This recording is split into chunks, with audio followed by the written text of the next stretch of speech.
Hello ladies and gentlemen, this is Blue Maxima, and I want to talk to you for a little bit about a book I spent entirely too much money on, the Nintendo Entertainment System Anthology by Geeks-Line. These books appeal to me in ways that most books never do, because not only is this thing claiming to be a full-on historical document of the Nintendo Entertainment System, both its life, its death, and its hardware, but it's also got an absolutely massive encyclopedia of every game that was ever officially released for the system. Goddamn, that sounds good. However, there are a few problems with it. This is me we're talking about. I tend to find these things. So I'm just going to point out right away that this is actually the protective shell of the book. The actual book is over here because I don't want to take it out of the shell too much for reasons we'll get into in the actual review, because I have to tell you about the story I went through to actually get this book to my home address, because Geeks-Line don't exactly run a very tight ship, let's put it that way. So I'm going to leave a timestamp in the description for you to skip to the point where I actually start reviewing the book. But I got to tell you about this, because this has colored my impressions of Geeks-Line as a company, and I feel like it's important for people to know if they're not looking at like this book right in front of them and they can just immediately buy it off the shelf. So here's the thing. I kickstarted this. My name is in the backer section of this book, which we'll get to when the actual review starts. But I also kickstarted it with two other books. The Super Nintendo Anthology, which is a duology of books covering both the hardware and the software. So it's basically everything this book claims to do, but in two parts, which is fine. Nothing particularly wrong with that approach. And I also got a Nintendo 64 Anthology, which is my favorite system out of all the Nintendo systems. So I paid like 250 euros for that. It was ridiculous. I probably paid a little too much, but at the same time, it was still cheaper to get all of them at once and get them all shipped to me at once instead of actually buying from their website, because I wanted to buy the GameCube Anthology from their website, right? But I was actually able to get this like $30 cheaper on Amazon Australia by just buying from Amazon Australia. So the delivery costs on the actual Geeks-Line site are atrocious. So that's why I went for the giant bundle, right? Thought this was all well and good. They start rolling out updates on their Kickstarter. They say, we're sorry, printing and shipping is going to be delayed because of COVID. Can't complain, let them do their business. And they eventually got to the point where they were like, hey, we're starting to send them out now. We're starting with Europe and we'll move on to the rest of the world. Then they moved on to the rest of the world. Then they said all of the world's books were delivered and everyone should have their shipping numbers by now. I didn't. So I left a comment on their page about a week after the update saying everyone had their tracking numbers, saying, hey, I didn't get my tracking numbers, would you mind sending them to me? Or, you know, whatever. If you, could you just update me on where my books are? And I also noticed that a bunch of other people had the same problem, including people who had bought the absolutely massive bundle with like every Nintendo book they had done up to that point. So, you know, it's not like it was just me. There was multiple people who went through this. So I left that comment. A week passed, nothing happened. Someone left a comment saying, hey, you might actually want to get onto them on their email. And I left a comment saying, I'm about to do just that a week after. And then Geeks-Line themselves, 2 days after that second comment I left, got on and said, hey, can you contact @geeksline.com and we'll help you out with your situation? And I'm like, okay, sure. But the problem was, they didn't actually write their email address correctly. See how Geeks-Line has a little bit of a dash there? Yeah, you got to have a dash between geeksandline.com, otherwise it's not going to work. But they left the right email address on a couple of other replies. So I just emailed both of them to be safe.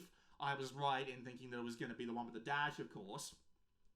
I sent that email, and I sent it from the same address that I have my Kickstarter account tied to. For your reference, it's a Hotmail account. It's very old, right?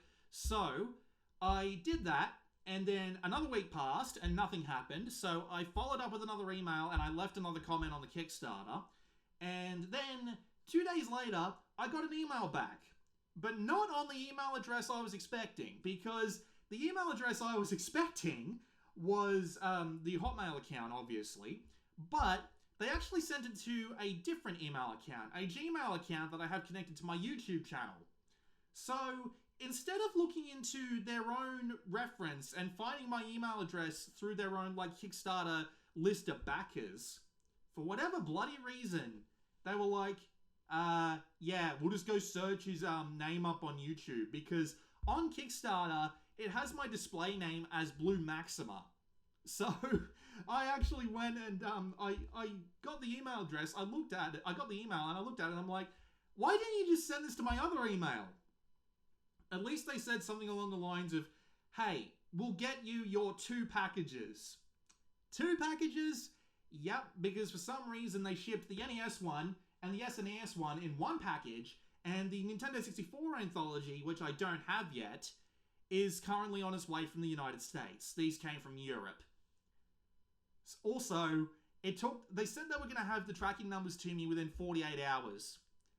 The Nintendo 64 one came in 72, and then a week after that, no, was it a week? No, it was a week after I got the email saying that I was going to get the tracking numbers.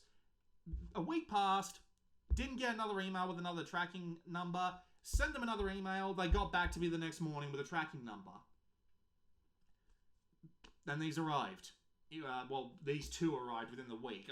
I still think the Nintendo 64 one is still trapped in bloody the United States. So, yeah, absolute, well, not so much a nightmare, but the amount of back and forth I had to do was utterly terrible, considering the circumstances, and considering some of the damage these books are starting to take. I'm getting really worried about having to contact them to get replacements, because goddamn. So, we got the book here, but we haven't brought something else into the frame yet. This is the protective shell that the book came in, right? And the review starts now. So, this is the protective shell the book came in, and for the most part it's fine, it does its job, but they didn't actually ship the books very well either. They only shipped them in a very thin layer of bubble wrap, and apparently I'm not alone in this, because a few other people complained as well that their books got damaged during shipping. I kind of got away with it. I got lucky. I only have like this small bump on the corner here as like noticeable physical damage. So I guess those book shields did pretty well. But then if we have a look at the Super Nintendo Anthology, there's actually a production error going on here. So this is what the book looks like, right? We've got the shiny plastic on the front to highlight the console, and then everything else is just matte. This is fine, the spine is fine, there's nothing weird going on here. But then you look at my copy of the Super Nintendo Anthology Software Edition, and there's that. Just this big glossy thing that's just flipped on the side here. I can't even figure out where it like missed the thing. It's just like this, for whatever bloody reason. I know it's not related to the NES Anthology book specifically, but if that sort of production error can happen there, it can probably happen here as well. Thankfully it didn't, but I've got another kind of problem going on here already. Look at that. Look at that. It's torn. I've only taken it out of that protective shell like 5 or 6 times over the course of the last 48 hours, and it's ripped. And it continues to rip every time I open the book up. That's really not great. That is just... I don't know how long that's going to last. Am I going to have to get some sticky tape and just slap it over there and hope that it doesn't rip apart completely underneath it? I don't know. It's not great. And trust me, that's just the first in a number of ridiculous problems we have with this bloody thing. So, there are some other things as well, but I will say that I don't remember if I've showed this off already, but this book is an absolute chonker. Like, this is 600 pages of stuff. It is legitimately really big. Like, look at the bottom. Can you tell where the Famicom Disk System section is? Tell you what, I'll make it easier for you to tell where's where. Look at that. Nice and colourful up at the top. It's actually kind of fun. But anyway, let's open her up and actually see what's on the inside. So, first page. It's not copy number 569, 0 out of 10. But then you've got the foreword by a guy I've never heard of. It's the same set of people that's done the last few anthologies. Move on. And here are the actual contents of the book. So, You've got a roughly 60-page section detailing the rise and the fall of the NES.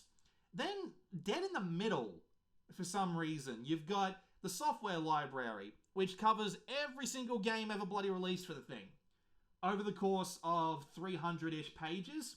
And then you've got the Famicom Disk System library and history.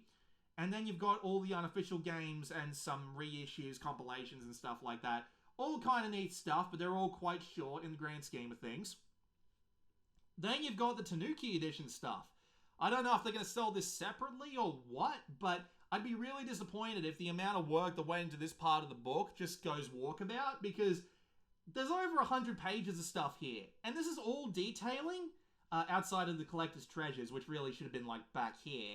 But outside, it covers development and accessories and just basically everything that goes into the development of a Nintendo Entertainment System game. It's ridiculous. I was only able to read 10 pages of it before my brain got lost in technological gobbledygook. So, it is legitimately ridiculous. It takes up a huge amount of the book at the back, just ignoring the cover art there. It takes up a ridiculous amount of space of the book in the back. I'm surprised that they went to that amount of effort, but at the same time, like, still really good. Nothing wrong with that approach. I mean, the Super Nintendo did it, but they separated it entirely into its own hardware tome. This one, they just went the full hog and did the whole thing in one book. That's fine by me, I suppose. So, let's actually go and have a look at the individual sections. Oh, and I will point out that my name is somewhere in the Kickstarter backer section here. Can you find it? Someone probably will. So we'll just move on to Butterfly Effect, and these pages here are just the linear story of the rise of Nintendo, how they came about, how their existence is basically, well, not so much basically, but can be contributed to World War II, bombing Tokyo, therefore getting one of the main people to move to Osaka. The toys they made before the NES, arcades, the color TV games are covered in a little bit of detail. Their arcade titles. It's a very in-depth history. They've done quite a good job here in covering every single angle you could probably imagine in the prehistory, including how there's like animated shows and just things like, hey, they prefer Donkey Kong over Donkey Kong Jr. Nice fact. Also, this sort of image is a little bit different in today's climate. Let's nail Donkey Kong. He just looks at you with the eyes popped out of his head. But yeah, this is entirely in-depth. There's off sections, like that's the King Kong lawsuit. There's a little bit about the Game & Watch and how it ended up in the design of the NES's controller. A little bit of everything everywhere. I can't imagine anything that they've missed. I've been looking, and excuse me, I've never seen these before. These are the original advertisements that they were putting out for the NES, including like a form factor that I've never seen before. So they are definitely going very in-depth with this, including why the original advertisement push failed, what made them bring up ROB, like everything you could possibly want to know about the life of the NES is here, and it's very well done, very well documented. Everything about how it was distributed in different countries in Europe, everything about just everything you can imagine. Nintendo Power, it's well done, is what I'm trying to say. The only downside is that they don't do much about homebrew. Like, here is the entirety of the homebrew section. And while it's kind of neat to see 9 bits of homebrew and how they don't talk about things like modern day homebrew, not so much homebrew consoles, but you know, like the clone consoles that you get off AliExpress for like $10, and they have 90 corrupted NES ROMs in there that they stretch out to 999 in one. It's a shame they didn't do a section on that, even if it was just short, you know? And there are a lot of great homebrew. Like, this is the only mention of Battle Kid in the entire book, which is a bit of a disappointment, because it would be neat to have like 2 pages that talk about the rise of homebrew on the NES, because it's, well, not so much relatively simple to code for, but since it's so well figured out, it's actually relatively easy to do if you're a programmer and you can put your mind to it. A little bit disappointing, but they do talk about where all the titles ended up, where you can get them, yada yada yada yada yada. It's still very well done, including I mentioned a rare replay there of all things. There's the NES Classic right there with all the games and what have you. we'll come back to the software library. There's the there's the Famicom Disk System. It's laid out basically in the same way. And there's your unlicensed titles. There's your classics and reissues. There's the unreleased stuff. There's the collector's treasures. And here is the ridiculous amount of information into how you make games for the NES, including, like, look at that. Look at these. These are like X-rays of the bloody processors. And color details. Palettes. There's a bunch on, like, seriously, that's ridiculous, man. Here's stuff about the sound. And then you've got, there's more sound. There's your development kits. Here it is talking about mappers, which were the little extra processors that were added to NES cartridges in order to increase the capabilities of the NES. It is legitimately ridiculously detailed. I was only able to read so much of this before, as I said, my brain just collapses. But then you've got also all the official controllers here. Accessories, you've got even the unofficial weird stuff. There's the U-Force. I'm reminded of the Angry Video Game Nerd video on it every time I see that. Because frankly, it looks so damn cool, even today. But yeah, look, they have put in so much detail. And then at the very end of the book, you get the covers of all the games ever officially released in the European regions. And then you've got the Nintendo Entertainment System list, including games by different names. So there's a weird thing about this one. So it's about time we head on back to the games library. With that said, though, all the other sections of the book, really good stuff. Still, like, thoroughly documented every part of the NES you could possibly want to know about, and then some. It's got literally everything you need to know about every tiny release, every sort of thing like that. Every other bit of the book. It's perfectly fine if you want yourself a historical book. And now we get to the software library.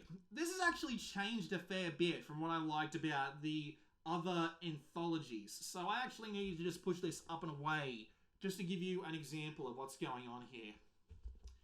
The GameCube Anthology.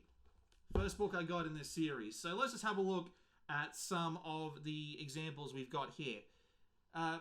Mark Davis Pro Base Challenge. Rating, 2 stars. And a relatively long review on that.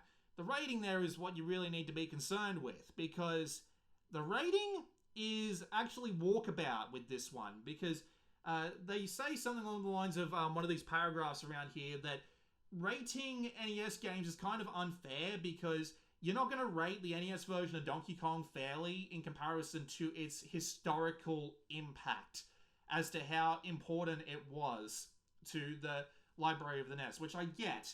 But there's a weird thing about the way these guys review games. So, it's not even like reviews anymore, but we'll get to that. So, let's just see if we can... Yeah, here we go. This works.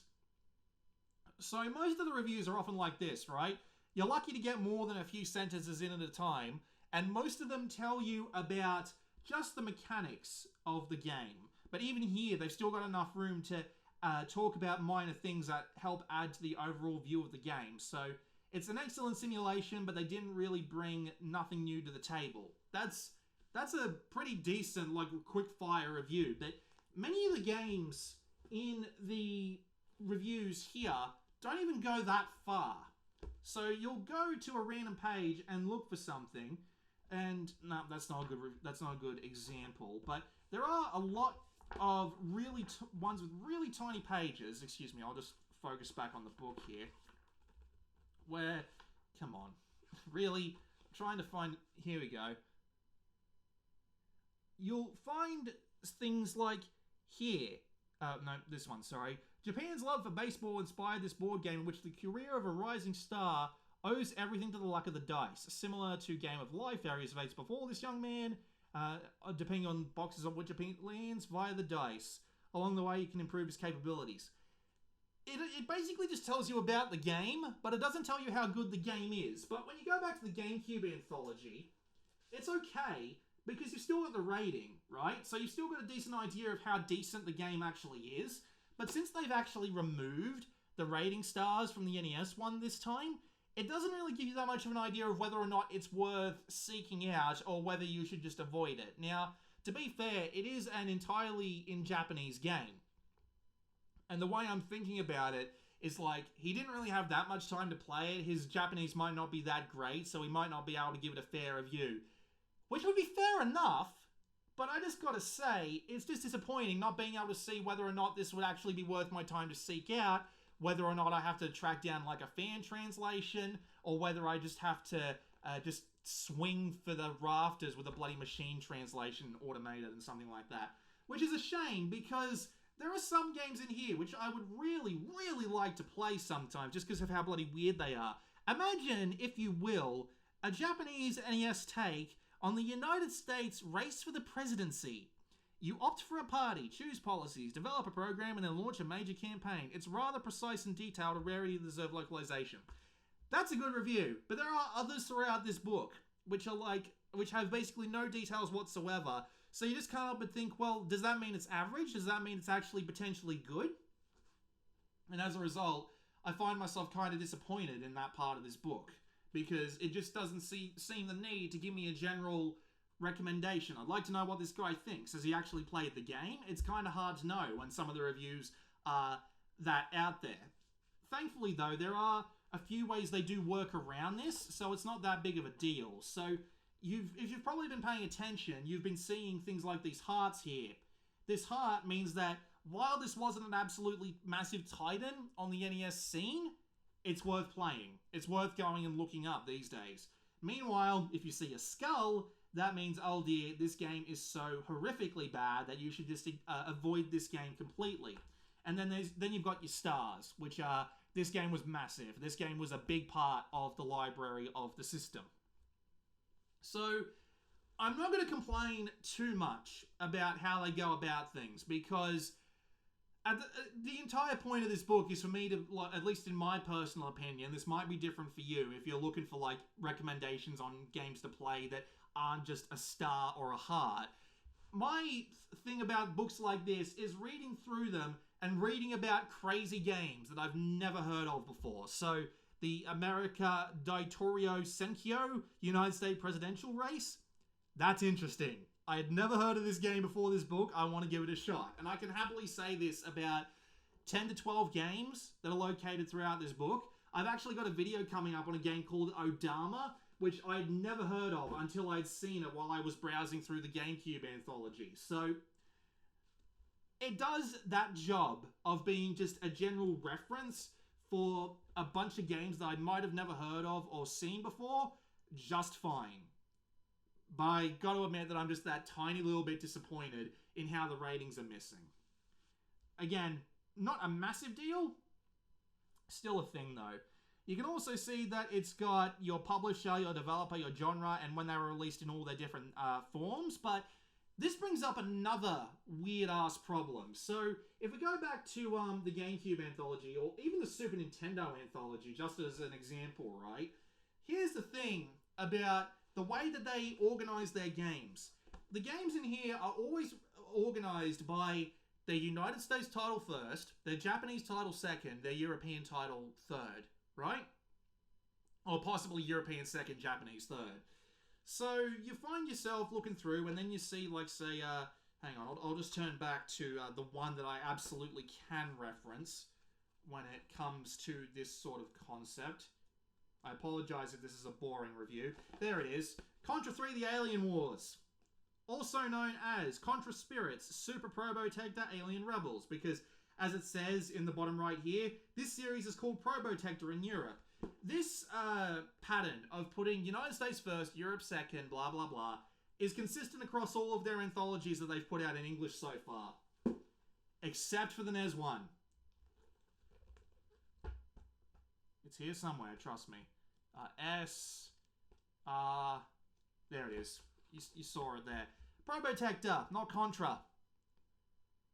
I'm kind of anal retentive, so this might be a nitpick, but this annoys the hell out of me. Man, I really must admit that this annoys the hell out of me. And, like, it's funny because I had more than one occasion where I was looking through this book, saw an interesting game and thought, oh, I've never heard of this game before. Oh, I know this game by its United States title. It's weird, man. Like, I get it. Like, these books come from French people. they're translated from French. They are notably a French product, and like I have a couple of weird things to say about the GameCube Anthology too, but we'll get to the quality of the writing in a second. So yeah, I understand that this comes from France, but you're breaking tradition here in a way that really annoys me. And it wouldn't have been so bad if I had the option to like turn to the very back and look in the index and like have a look for, say, Contra. No, well, let's just say I'm looking for Contra, and it'd give me like the page or something that I could go to actually see it, and then when I get to the page, it's like, oh, it's Probotector. That would make sense to me at the very least, but they don't do that, which is frankly really annoying. Oh boy. But yes, after all of these reviews... Oh, and I have another thing to say as well. With the GameCube Anthology, which was the one I was familiar with, these screenshots are all really big. They're big enough so that you can at least get a decent idea of what the games looked like and what they were doing just by looking at them. But when it comes to some of the screenshots that we got here, they're fucking tiny, dude. Like, this looks massive on the screen, but let me just put, like, my thumb next to this picture to give you an idea of just how small this screenshot is. I have to look in really damn closely under exactly the right lighting conditions in order to see what the hell is going on in that screenshot. And there are some games which it really doesn't work for. There's, snap fingers, snap fingers, snap fingers. There's a couple of, like, RPGs which are almost indecipherable. And it's not because of the quality of the printing of the book.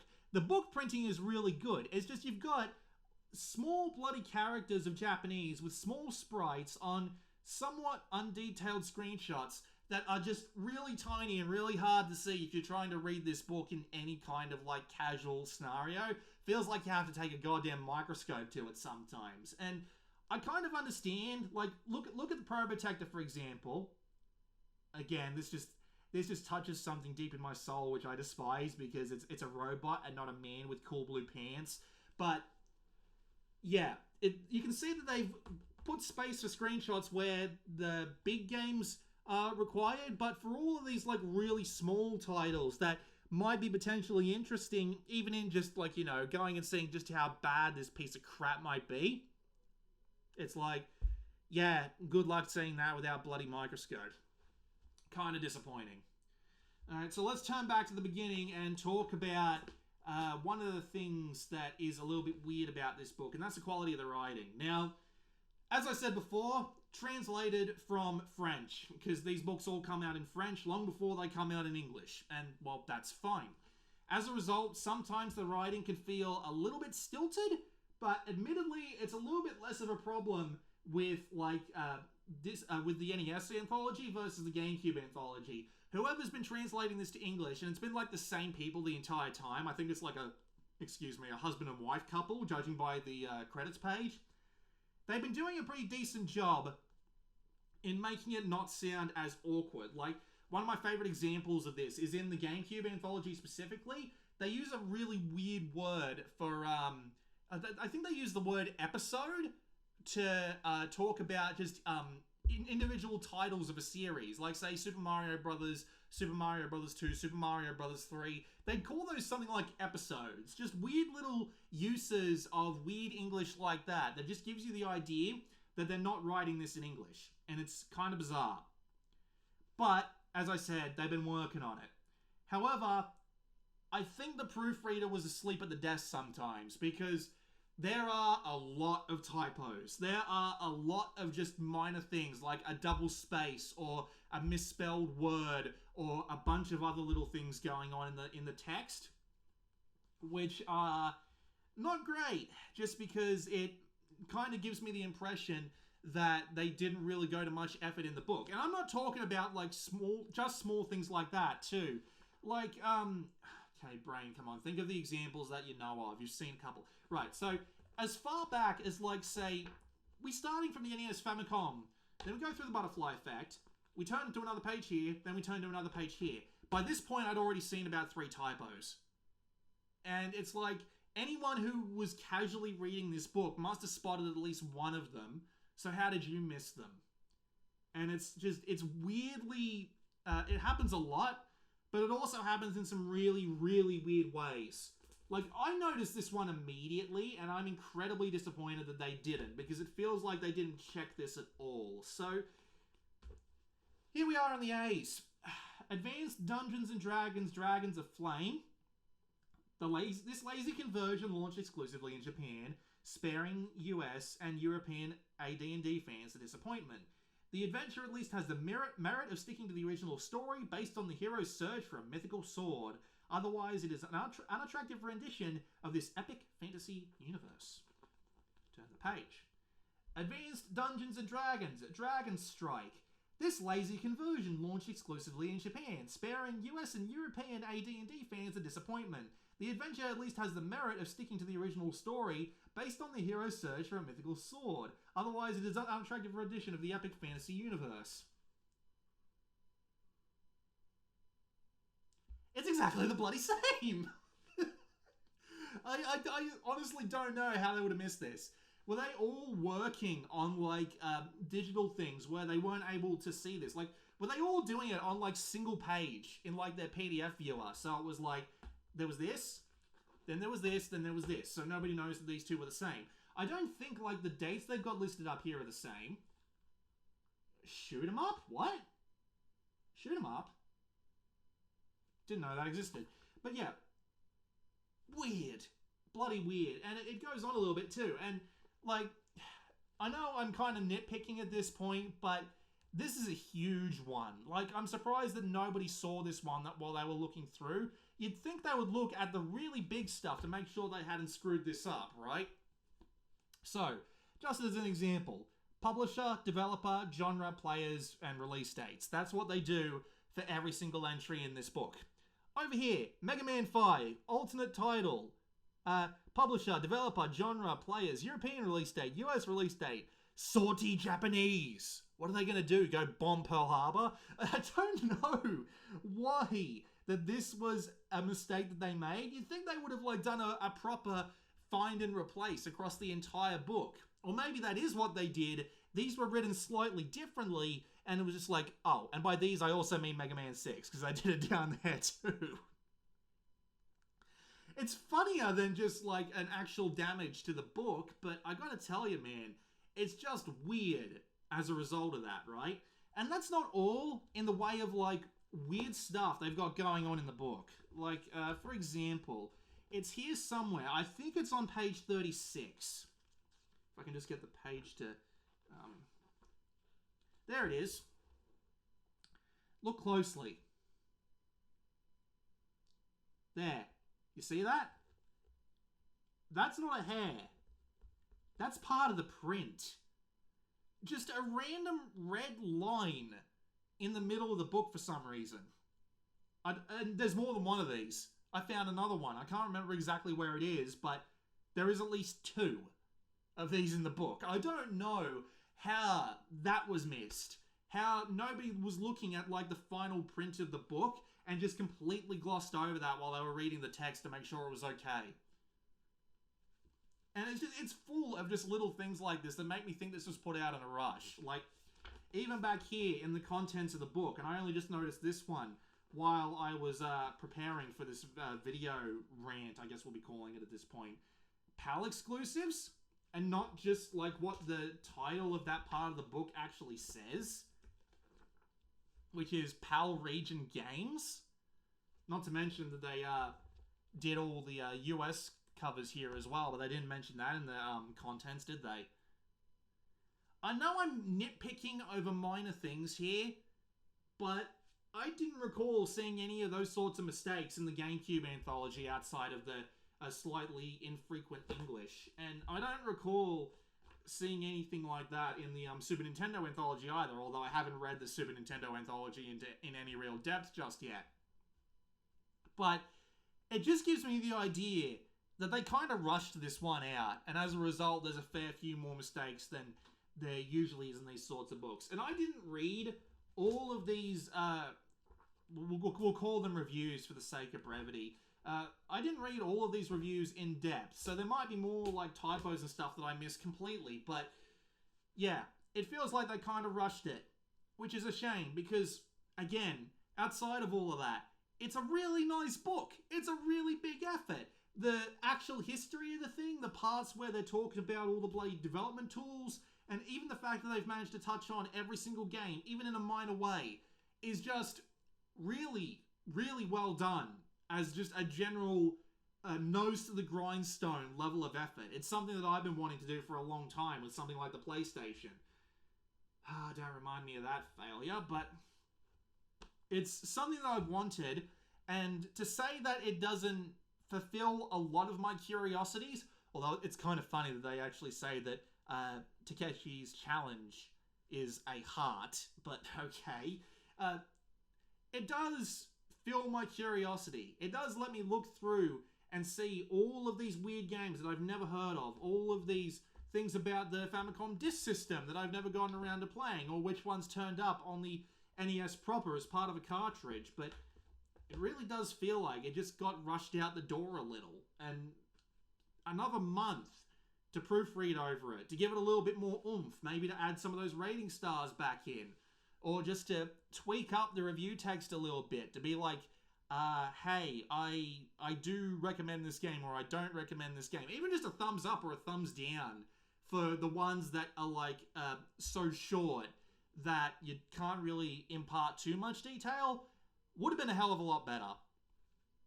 And considering the absolute pain in the ass I had to deal with to actually get this book from Geeks-Line, it's kind of soured my opinion on their entire business a little bit, just because I had to spend 3 weeks of back and forth just to get my hands on the damn thing in the first place.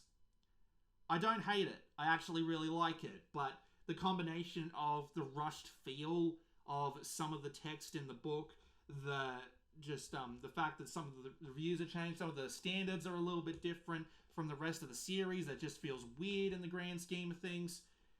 And some other weird things too, like, I know this is a really minor thing to bring up, but for whatever bloody reason, they didn't actually include, like, the little bookmark thing. Like, look in the top here. You can see the little strand they have that you can use as a bookmark. They just gave you a flat-out bookmark for this one. I don't know why I notice things like this. I just think they're worth pointing out. But look, I'll say it again. It's a really good effort. I really do appreciate what they've done here. I know other people have made an attempt at this. Like, I know that Pat the NES Punk, is that his name? Did a similar book covering all of the United States and European Nintendo and Super Nintendo games, but this just goes like several steps beyond, and 99.9% of the content of the book is great. But considering how much of a pain in the ass it was for me to get the book, unless you can see this thing resting right in front of you and you know you want this, even with like the minor flaws that it has on the inside, especially compared to the rest of the series, don't buy it, because you're going to have a pain in the ass time if anything goes wrong. And I really hate saying that, but yeah, if someone told me that I had to wait like 6 months extra because of COVID, then I had to like send them several emails and comments back and forth to get them to actually ship my books, and then they've started like falling apart like this, and they have shipping damage because they didn't pack them in enough bubble wrap, and there are things that clearly feel like they weren't properly finished on time. If I had to do all that crap again, I'd say no. I'd wait until like someone got the book in nice and cheap and I just buy it like directly from them, like I did the GameCube one. Well, that's my foot. That is it from me. 9 out of 10 for content. 7 out of 10 for presentation. 1 out of 10 for the amount of effort it took for me to actually get it. This has been Blue Maxima. I'll see you all next time.